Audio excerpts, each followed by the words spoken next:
ada 2 orang.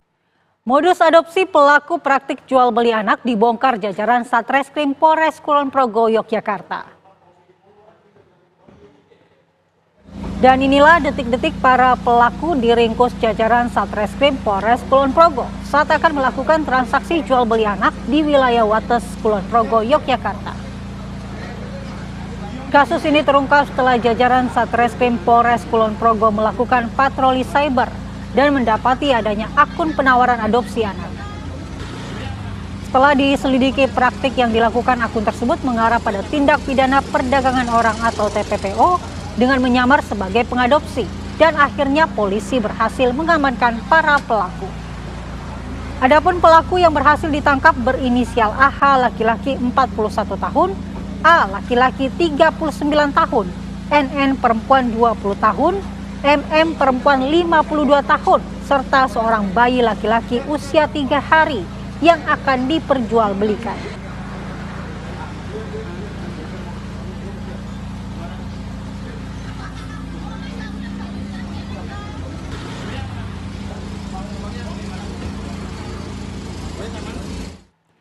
Lalu bagaimana pemirsa update terkini mengenai kasus penjualan bayi di Kulon Progo, Yogyakarta? Rekan kami Andri Prasetyo akan melaporkannya untuk Anda. Selamat pagi Andri, bagaimana update terkini dari kasus perdagangan bayi ini? Ya, selamat pagi Andi Kumala dan juga pemirsa. Memang hingga kini kepolisian baik itu Polres Kulon Progo maupun Polda Daerah Istimewa Yogyakarta masih terus mengembangkan kasus penjualan bayi yang melibatkan komplotan yang berjumlah 4 orang, di mana memang komplotan ini terdiri dari 2 orang laki-laki dan juga 2 orang perempuan. Mereka memang membagi peran masing-masing dengan modusnya, yakni sepasang laki-laki maupun perempuan ini menyamar sebagai seorang pasangan suami istri begitu yang tengah mencari bayi dari hasil hubungan gelap. Dalam aksinya mereka juga melibatkan satu pelaku lain yang berpura-pura sebagai seorang mertua. Dari sini mereka mencari orang yang tengah hamil, perempuan tengah hamil di luar nikah begitu. Kemudian mereka akan mencari bayi untuk diadopsi begitu. Namun setelah bayi tersebut berhasil diadopsi, bayinya ini ternyata dijual kepada pihak lain senilai puluhan juta rupiah. Dari keterangan kepolisian kemarin saat rilis kasus mengatakan bahwa selama 1 tahun lebih mereka beraksi telah berhasil memperdagangkan atau menjual bayi ini berjumlahnya belasan dengan harga sekitar 20 hingga 40 juta rupiah per bayi. Dan untuk bayi perempuan ini bahkan nilainya lebih dari 40 juta rupiah dijual. Dan aksi mereka ini terbongkar saat pelaku ini menawarkan bayi, menjual bayi di akun media sosial Facebook begitu, dan polisi yang melakukan patroli cyber berhasil menangkap pelaku setelah melakukan transaksi dengan kepolisian dan juga dengan tersangka. Dan memang hingga saat ini kepolisian masih terus mengembangkan kasus ini karena tidak menutup kemungkinan ini akan melibatkan pihak lain begitu. Dan update terbaru juga terkait kondisi seorang bayi yang terakhir diperjualbelikan ini memang saat ini masih terus dirawat di Rumah Sakit Wates dan kondisinya ini cukup sehat begitu. Saat ini masih terus mendapat perawatan medis dari tim dokter maupun perawat di rumah sakit tersebut.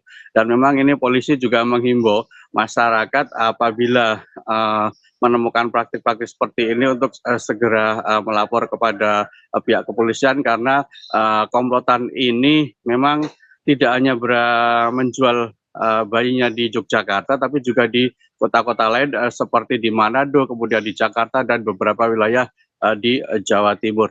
Dan memang hingga saat ini polisi masih terus mengembangkan kasus ini, dan kami nantinya akan mengabarkan update informasi terbaru apabila sudah ada informasi terbaru.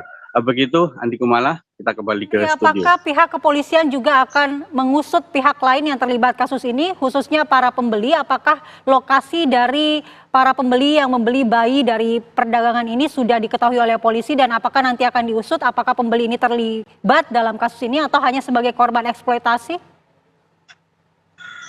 Ya, memang dari informasi yang kami dapat, para pembeli ini tidak artinya berada di luar kota, begitu tidak diketahui keberadaannya, dan memang polisi belum bisa menjerat para pembeli ini karena mereka juga diduga tidak mengetahui bahwa ini merupakan sindikat ataupun komplotan yang sengaja menjual bayi hasil hubungan gelap yang diadopsi begitu. Dan khusus untuk orang tua bayi yang kemarin juga dibeli, ini bayinya ini juga belum bisa dijadikan tersangka begitu, karena memang kedua orang tua ini tidak mengetahui bahwa bayi yang dilahirkan kemudian diadopsi oleh para pelaku ini akhirnya diperjualbelikan. Mereka mengetahuinya bahwa bayi tersebut memang akan diadopsi oleh pelaku yang berpura-pura ataupun menyamar sebagai pasangan suami istri. Begitu Andi Kumala. Ya Andri, apakah para pelaku ini memang memiliki kerjasama dengan pihak lain, misalnya mungkin tenaga medis atau pihak yang bisa memberikan kepercayaan kepada para pembeli sehingga mereka terpengaruh untuk membeli bayi-bayi tersebut? Ya, memang hingga saat ini belum ditemukan korelasi antara para pelaku ini dengan pihak lain, karena memang polisi masih fokus dengan 4 tersangka ini, dan memang selain begitu komplotan ini juga termasuk rapih dalam melakukan aksinya, karena mereka juga melakukan pemalsuan dokumen bayi tersebut, mulai dari akta kelahiran, kemudian riwayat dari kelahiran di rumah sakit, begitu mereka dipalsukan semua, sehingga ini termasuk komplotan yang cukup rapih dalam beraksi begitu, Andi Kumala. Ya Andri, apakah sudah ada kerjasama pihak kepolisian dengan Kementerian Sosial atau Komnas Perlindungan Anak dalam kasus ini? Ya, memang kepolisian sendiri terus melakukan koordinasi dengan pihak lain, utamanya dengan dinas sosial di wilayah Kulon Progo dan juga di wilayah Yogyakarta. Ini untuk menghindari ataupun tidak terjadi hal-hal seperti ini lagi. Dan memang kemarin pasca kejadian ini berhasil dibongkar oleh kepolisian, pihak dinas sosial juga langsung memantau kondisi bayi tersebut yang saat ini masih dirawat di rumah sakit di Wates Kulon Progo. Dan dinas sosial ini bekerjasama dengan polisi mengimbau kepada masyarakat, kepada warga yang memang jika mengalami ataupun seorang perempuan mengalami hamil di luar nikah dan tidak menginginkan anaknya, maka bisa berkoordinasi dengan dinas sosial agar nantinya anak yang dilahirkan ini tidak menjadi korban tindakan perdagangan bayi atau tindak pidana perdagangan orang begitu, Andi Kumala. Ya Andri, kita ingin mengetahui sebenarnya berapa jumlah pasti bayi yang sudah berhasil dijual oleh para pelaku ini, dan informasinya tidak hanya bayi yang diperjualbelikan tetapi juga seperti pekerja seks komersial begitu. Ya, memang Andi Kumala, untuk jumlah pastinya ini kepolisian masih terus mendata, akan tetapi dari keterangan Kapolres Kulon Progo kemarin menyatakan bahwa jumlahnya ini mencapai belasan. Artinya lebih dari 10 bayi yang telah berhasil diperjualbelikan begitu. Dan karena memang ini aksinya sudah berlangsung selama 1 tahun, sehingga para pelaku sendiri juga agak lupa begitu berapa jumlah pastinya bayi yang berhasil dijual, akan tetapi lebih dari 10 dan jumlahnya mencapai belasan bayi begitu. Dan memang selain kasus penjualan perdagangan bayi ini, Polda DIY dan Polres Jajaran juga berhasil mengungkap tindak pidana perdagangan orang lain, yakni khususnya perdagangan anak di bawah umur yang dipekerjakan sebagai pekerja seks komersil maupun sebagai pemandu lagu. Dan di sini dari beberapa kasus, mulai dari di Polres Bantul dan juga Polres Sleman dan Polresta Yogyakarta, ini total polisi berhasil menangkap 11 orang pelaku, dan ini khususnya selain penjualan bayi adalah tindak pidana perdagangan orang, memperkerjakan anak di bawah umur untuk dijadikan pekerja seks komersil maupun pemandu lagu di karaoke. Andi Kumala. Baik, terima kasih Andri Prasetyo laporan langsung dari Yogyakarta. Selamat bertugas kembali.